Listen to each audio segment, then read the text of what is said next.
நமது மாநிலம் கடந்த சில ஆண்டுகளில் பல பேரழிவுகளை சந்தித்த போதிலும் பொருளாதார வளர்ச்சி மற்றும் சமூக முன்னேற்றம் ஆகிய இரண்டிலும் குறிப்பிடத்தக்க சாதனையை அடைந்துள்ளது என்பது பாராட்டத்தக்கது.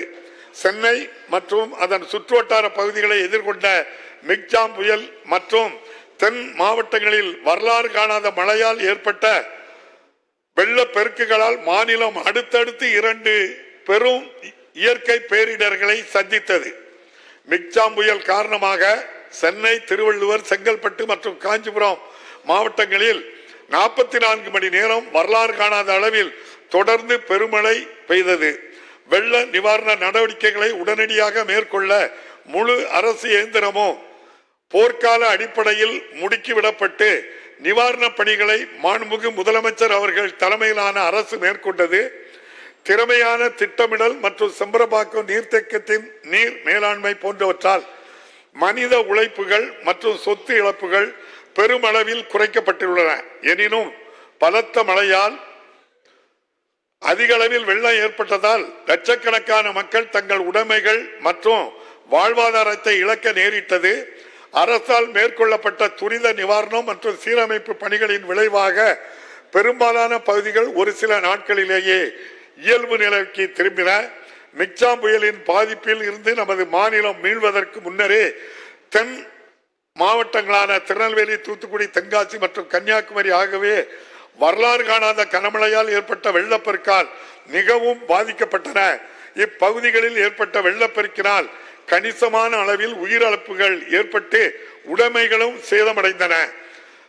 மக்களின் துயர் நீக்கும் பொருட்டு மாண்புமிகு முதலமைச்சர் அவர்கள் 1487 கோடி ரூபாய் செலவில் சென்னை மற்றும் அதன் சுற்றுவட்டார பகுதிகளில் பேரிடரால் பாதிக்கப்பட்ட 24.2 லட்சம் குடும்பங்களுக்கு தலா 6000 ரூபாய் ரொக்கம் உள்ளிட்ட பல நிவாரண உதவிகளை அறிவித்தார்.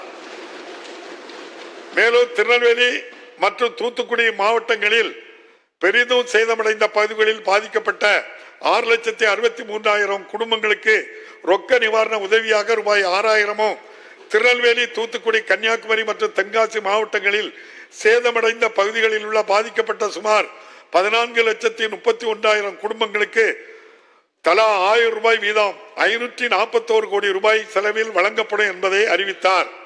மிக்ஜாம் புயல் மற்றும் தென் மாவட்டங்களில் வரலாறு காணாத எதிர்பாரா மழை பொழிவினால் மாநிலத்தின் பொது சொத்துக்கள் மற்றும் கட்டமைப்புகளுக்கு பெருமளவில் சேதம் ஏற்பட்டுள்ளது.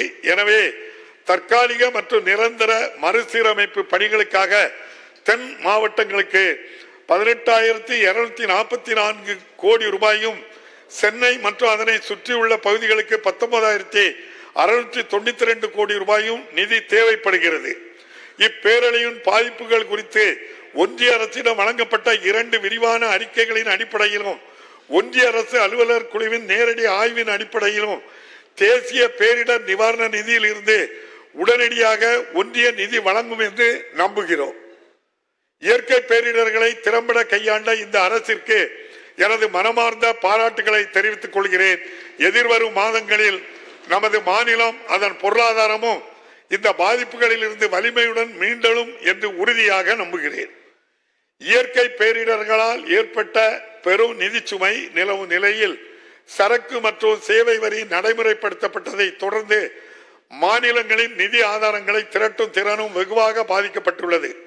மாநிலங்கள் தங்களது வரி விதிக்கும் அதிகாரங்களை விட்டுக் கொடுக்க ஒப்புக்கொண்ட போது சரக்கு மற்றும் சேவை வரி முறையின் முந்தைய காலத்திற்கு இணையான வருவாய் எட்டப்படும் வரை மாநிலங்களுக்கு போதுமான இழப்பீடு வழங்கப்படும் என்று நியாயமான எதிர்பார்ப்பு இருந்தது.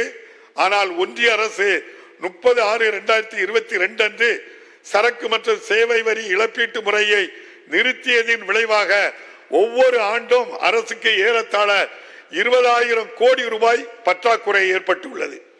எனவே இந்த சரக்கு மற்றும் சேவை வரி இழப்பீட்டு முறையை ஒன்றிய அரசு தொடர்ந்திட வேண்டும் என்று வலியுறுத்தப்பட்டுள்ளது.